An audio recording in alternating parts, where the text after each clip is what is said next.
Semoga yang subscribe diberikan rezeki melimpah dari jalan tak terduga. Dan yang like komen, dimudahkan jalannya menuju surga di hari akhir nanti. Siapa yang tak mendengar nama Qorun? Qorun adalah seorang sosok kaya raya di zaman Nabi Musa, tapi namanya melegenda hingga sekarang. Kisahnya diabadikan dalam Al-Quran, bahkan menjadi peribahasa atau ungkapan di masyarakat guna menggambarkan seseorang yang mirip dengan tabiatnya atau menisbatkan harta yang ditemukan terpendam dalam tanah sebagai harta Qorun. Qorun adalah miliarder kaya raya yang hidup sejaman dengan Nabi Musa. Saking kaya rayanya, Qorun setiap kali keluar dari rumahnya, ia didampingi dengan 300 pelayan laki-laki dan 300 pelayan perempuan. Qorun juga dikawal oleh 4.000 pengawal yang diiringi 4.000 binatang ternak, ditambah 60 ekor unta yang khusus membawa kunci-kunci gudang penyimpanan harta kekayaannya itu. Itu dilakukan semata-mata sebagai bentuk kesombongan bahwa dialah manusia paling kaya, paling terhormat, dan memiliki pengikut setia. Ia merasa lebih mulia dibandingkan Nabi Musa alaihissalam. Orang-orang tentu saja akan penasaran seberapa banyak harta kekayaan Qorun jika pengawal dan pembawa kunci gudang kekayaannya sebanyak itu. Lalu berapakah harta yang dimiliki Qorun yang disimpan dalam gudang-gudangnya tersebut? Sebelum saya melanjutkan, dimohon untuk menonton video ini sampai selesai supaya tidak ada kesalahpahaman dalam memahami isi cerita, serta mohon bantu channel ini semakin berkembang dengan cara tekan subscribe dan silahkan tinggalkan like serta komen positifnya. Semoga dukungan pemirsa Risalah Kehidupan bernilai pahala dan menjadi wasilah dimudahkannya segala urusan pemirsa sekalian. Pemirsa Risalah Kehidupan, di zaman sekarang banyak orang yang mengistilahkan rezeki yang tak terduga dengan istilah harta Qorun. Lalu, dari manakah sumber harta kekayaan Qorun yang sangat luar biasa itu? Serta di manakah Qorun dan hartanya ditenggelamkan? Siapakah Qorun dan bagaimana kisahnya dengan Nabi Musa? Qorun merupakan kaum Nabi Musa alaihissalam. Disebutkan oleh Ibnu Jurayj, nama lengkap Qorun adalah Qorun ibnu Yashar, ibnu Qahis, ibnu Lawi, ibnu Yakub. Ia merupakan putra paman atau sepupu Nabi Musa alaihissalam. Pasalnya, Nabi Musa alaihissalam sendiri adalah putra Imron, sedangkan Imron adalah putra Qahis. Dengan kata lain, Qorun masih satu kakek dengan Nabi Musa alaihissalam, yakni kakek Qahis. Ia adalah umat Nabi Musa yang taat. Tidak hanya memiliki banyak harta, Qorun juga termasuk orang yang cerdas dan berilmu. Ia menguasai ilmu duniawi dan ilmu ukhrawi, dan tercatat bahwa Qorun adalah ahli di bidang kimia. Dirinya tercatat sebagai ahli kitab Taurat setelah Nabi Musa. Kepandaian Qorun dalam ilmu agama membuat dirinya sering disebut dengan ilmu nawir atau orang yang memberi cahaya dan penerangan. Suaranya terkenal merdu dalam membaca kitab Taurat. Selain itu, Qorun juga lihai dalam berbisnis. Ia mengetahui trik investasi yang menguntungkan serta jalur perdagangan internasional yang strategis di zamannya. Kekayaan Qorun begitu banyak sebagaimana tercatat dalam surat Al-Qasas ayat 76. Sesungguhnya Qorun termasuk kaum Musa, tetapi dia berlaku aniaya terhadap mereka. Kami telah menganugerahkan kepadanya pembendaharaan harta yang kunci-kuncinya sungguh berat dipikul oleh sejumlah orang-orang yang kuat. Dalam riwayat Khaisamah disebutkan, untuk mengangkut kunci gudang kekayaan Qorun dibutuhkan 60 bigol atau sejenis kuda kecil. Ukuran kuncinya sebesar jari, bahannya terbuat dari kulit dan setiap kunci digunakan untuk satu gudang. Maka keluarlah Qorun kepada kaumnya dalam kemegahannya. Para ulama tafsir menjelaskan Qarun keluar dengan baju mewah diiringi dengan 300 gadis berbaju merah dan 4.000 kendaraan kuda. Tak heran iring-iringan Qarun itu mengundang decak kagum mereka yang gandrung terhadap harta kekayaan.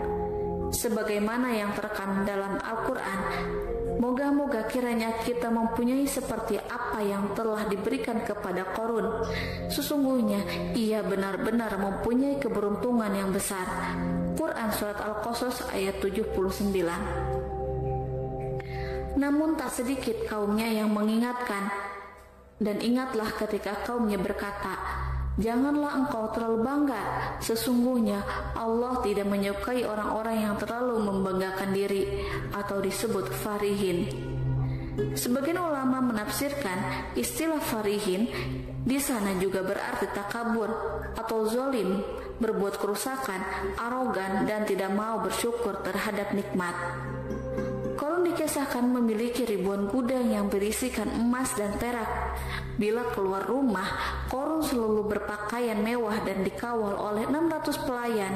Ia diiringi 4.000 ekor kuda dan 60 ekor unta yang membawa kunci-kunci gudang kekayaannya. Namun sayang seribu sayang, Qarun kemudian membangkang pada Nabi Musa dan menjadi pengikut setia Fir'aun. Mengenai dari mana asal-usul kekayaan Qarun, ada beberapa riwayat yang memberitakan tentang asal-usul kekayaan Qarun tersebut.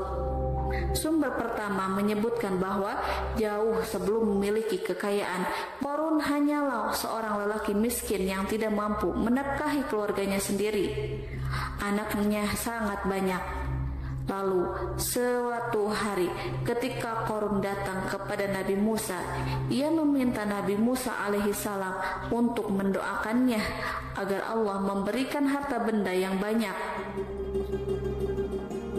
Qarun juga meminta Nabi Musa mengajarinya ilmu kimia dan ilmu-ilmu kehidupan lainnya. Qarun dikenal sebagai orang yang soleh dan mengikuti ajaran Ibrahim dengan baik, sehingga tanpa pikir panjang Nabi Musa alaihissalam menyetujui permintaannya. Allah Subhanahu wa Ta'ala mengabulkan doa Nabi Musa. Qarun diberikan kecerdasan luar biasa dan menguasai ilmu yang telah diajarkan kepadanya. Qarun menguasai teori dan praktik pembuatan emas permata dan beragam perhiasan mewah lainnya. Ia juga pakar dalam ilmu arsitektur, rancangan bangunan, penataan kota, dan lain sebagainya. Tidak lama setelah itu, hidupnya berubah. Qarun pun hidup dengan bergelimbang harta. Ribuan gudang yang dimilikinya penuh dengan emas dan perak. Namun sayangnya, keberuntungan yang didapatkannya membuatnya gelap mata. Qarun mulai hidup dengan penuh pamer, keangkuhan, dan penuh kesombongan. Kekayaan yang telah diberikan oleh Allah Subhanahu wa Ta'ala membuatnya lupa dengan Sang Maha Pemberi. Qarun merasa lebih terhormat dan mulia dibandingkan Nabi Musa. Ia pun akhirnya membelot dan durhaka pada Nabi Musa. Ia mengingkari janji-janjinya dahulu dan beralih menjadi pengikut Fir'aun yang setia. Loyalitas Qarun terhadap Fir'aun membuatnya diangkat menjadi kepala mandor yang membawahi ribuan pekerja. Dikisahkan bahwa Qarun bersikap semena-mena terhadap para pekerja. Ia tega memotong upah mereka. Ia melakukan korupsi demi membangun istana dan kemegahannya sendiri, dan untuk membangun gudang-gudang penyimpanan harta yang telah ia kumpulkan jauh-jauh hari. Ketika datang perintah zakat, Nabi Musa alaihissalam pergi menemui Qarun dan memerintahkannya mengeluarkan zakat sebesar 1 dinar dari setiap 1000 dinar, 1 dirham dari setiap 1000 dirham, 1 kambing dari setiap 1000 kambing, dan seterusnya. Setelah Qarun menghitung seluruh hartanya, ternyata jumlah zakatnya sangat besar.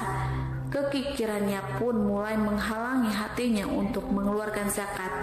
Qarun enggan membayar zakat ketika Nabi Musa alaihissalam menagih zakat yang diperintahkan oleh Allah untuk ditunaikannya.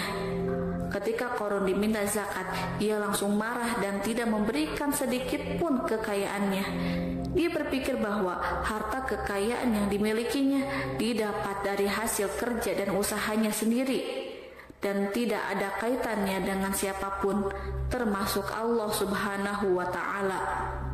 Janji Korun untuk lebih taat beribadah dan membantu sesama jika diberi kekayaan oleh Allah dilupakannya.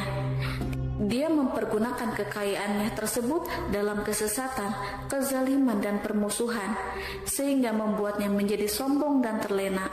Orang-orang beriman pada masa itu sering menasehati Korun untuk bersyukur atas nikmat yang Allah berikan kepadanya, tetapi dia tidak mengindahkan nasihat tersebut. Dari sikapnya tersebut sudah jelas bahwa Korun tidak membutuhkan nasihat kebenaran, bahkan merasa tidak takut dengan ancaman Allah, sebab Korun merasa sudah memiliki segalanya. Korun merasa dirinya hebat dan pintar serta punya banyak pengikut setia, punya banyak pengawal dan merasa aman karena dekat dengan Raja Fir'aun. Korun berkata, "Sesungguhnya aku mendapatkan harta ini karena ilmu yang ada padaku." Korun sangat sombong.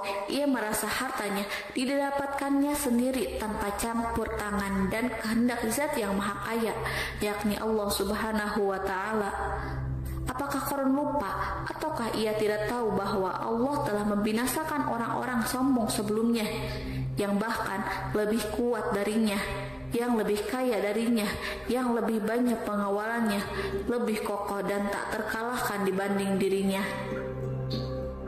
Karena terdorong sifat kikir dan angkuh, maka Korun membuat rencana untuk melakukan tipu daya agar dia terlepas dari kewajiban membayar zakat. Dia ingin menjatuhkan nama baik dan citra baik Nabi Musa alaihissalam. Kemudian dia mengumpulkan tokoh-tokoh konglomerat Bani Israel. Ia berkata kepada mereka, "Wahai saudara-saudaraku, terhadap apa yang diperintahkan Musa untuk membayar zakat, apakah kalian akan mematuhinya? Sekarang dia hendak mengambil harta yang ada di tangan kalian, maka pikirkanlah suatu cara untuk menghindari perintahnya." Para pembesar-pembesar yang dipanggil kemudian menjawab, "Wahai paduka Korun, engkau lebih besar daripada kami. Kami akan melakukan apapun yang kau inginkan." Korun pun berkata, "Datangkanlah kepadaku wanita cantik. Aku akan memberinya hadiah besar jika ia berhasil menggoda dan memfitnah Nabi Musa." Ketika wanita cantik yang diinginkan datang, Korun memberikan kepadanya uang muka sebagai jaminan. Ia akan membayarkan seluruh yang dijanjikan ketika berhasil menjalankan misinya. Bukan hanya itu, Korun pun berjanji akan menjadikan wanita ini sebagai istrinya. Dan keesokan harinya, Korun mengumpulkan Bani Israel. Setelah itu, Korun menghadap kepada Nabi Musa seraya berkata, "Orang-orang menanti kedatangan Anda, sampaikanlah saran dan nasihat kepada mereka." Nabi Musa kemudian keluar dari rumahnya. Ia mulai menyampaikan nasihat pada umatnya. Di antara nasihatnya, beliau berkata, "Barang siapa yang mencuri, aku akan memotong tangannya. Barang siapa yang memfitnah, aku akan mencambuknya sebanyak 70 kali. Barang siapa yang tidak mempunyai istri dan dia berbuat zina, maka aku akan mencambuknya sebanyak 70 kali. Adapun barang siapa yang memiliki istri dan dia berbuat zina, aku akan rajam dia sampai mati." Korun kemudian berkata, "Apakah ini juga berlaku untuk Anda jika Anda sendiri yang berbuat zina? Apakah Anda akan menerima hukumannya?" Kemudian Nabi Musa menjawab, "Ya, meskipun saya sendiri yang melakukannya." Maka kemudian Korun memanggil wanita yang telah dibayarnya. Wanita itu berdiri di depan Nabi Musa dan Bani Israel yang telah berkumpul. Dia mengaku sedang hamil karena telah berhubungan badan dengan Nabi Musa. Maka marahlah Nabi Musa atas fitnah kejam yang diarahkan kepadanya. Kemudian Nabi Musa melakukan sholat 2 rakaat, lalu mendatangi wanita itu dan menyumpahnya agar mengatakan siapa yang menyuruhnya. Wanita itu menjadi ketakutan. Ia gemetar di depan Nabi Musa dan dia mengaku bahwa yang menyuruhnya adalah Qarun. Lalu wanita itu bertaubat dan meminta maaf kepada Nabi Musa. Seketika Nabi Musa bersujud seraya berdoa kepada Allah untuk menimpakan azab kepada Qarun. Allah memberi wahyu kepada Nabi Musa bahwa bumi telah dijadikan tunduk kepada perintah Nabi Musa. Kemudian Nabi Musa berkata kepada bumi, "Wahai bumi, telanlah Qarun beserta kekayaannya, habiskanlah semua." Kala itu Allah menurunkan wahyu kepada Nabi Musa alaihissalam untuk memerintah bumi apapun yang diinginkannya. Begitu Nabi Musa alaihissalam datang dengan wajah sangat marah, barulah Qarun merajuk, "Wahai Musa, sayangilah aku." Sementara Nabi Musa alaihissalam tak bergeming. Beliau lantas berkata pada bumi, "Wahai bumi, ambillah mereka." Seketika rumah Qarun mulai bergetar. Qarun dan antek-anteknya mulai dibenamkan hingga bagian lututnya. Rumahnya ikut turun sedalam lutut. Qarun kembali merajuk, "Sayangilah aku Musa." Rumahnya kembali berguncang. Kini Qarun dan kawan-kawannya kembali terbenam hingga bagian pusar. Demikian pula rumahnya. Qarun terus merajuk, "Wahai Musa, sayangilah aku." Sementara Nabi Musa alaihissalam kembali meminta bumi, "Wahai bumi, ambillah mereka." Rumah Qarun berguncang lagi, sementara Qarun dan kawan-kawannya terus terbenam hingga bagian tenggorokannya. Demikian pula rumahnya. Qarun lagi-lagi menjerit, "Wahai Musa, sayangilah aku." Namun Nabi Musa alaihissalam tak bergeming. Beliau terus meminta bumi menelannya, hingga akhirnya Qarun dan kawan-kawannya hilang seluruhnya di telan bumi. Tak lama setelah itu Allah pun berkata, "Wahai Musa, apa yang membuatmu bersikap demikian? Padahal demi kemuliaanku, andai dia Qarun berdoa kepadaku, niscaya aku akan rahmati. Maka kami benamkan dia beserta rumahnya ke dalam bumi, maka tidak ada baginya satu golongan pun yang akan menolongnya selain Allah, dan dia tidak termasuk orang-orang yang dapat membela diri." Quran Surat Al-Qasas ayat 81. Lalu di manakah lokasi ditenggelamkannya Qarun beserta harta bendanya? Konon berdasarkan kepercayaan beberapa masyarakat setempat, Qarun ditenggelamkan di sekitar sungai atau danau Moris yang terletak di kota Fayum, negara Mesir. Qarun konon mendirikan istana dan di tempat itu pula ia ditenggelamkan. Dahulu Qarun berkeinginan membangun sebuah istana, namun tidak diizinkan oleh Fir'aun. Jika istana itu dibangun di samping istana Fir'aun, terlebih Qarun juga tidak ingin membangun istana di tengah pemukiman Bani Israel yang terletak di tanah Jasan. Fir'aun pun memberikan tanah di wilayah Fayum. Kemudian di tepi sungai Fayum inilah Qarun membangun istananya yang megah dan di dalamnya membangun Al-Kunuz atau gudang penyimpanan harta berisi emas dan perak. Salah satu bukti arkeologis yang dapat dijumpai di lokasi tersebut adalah runtuhan bangunan yang diduga sebagai tempat tinggal Qarun yang berjarak sekitar 2 km dari Danau Qarun.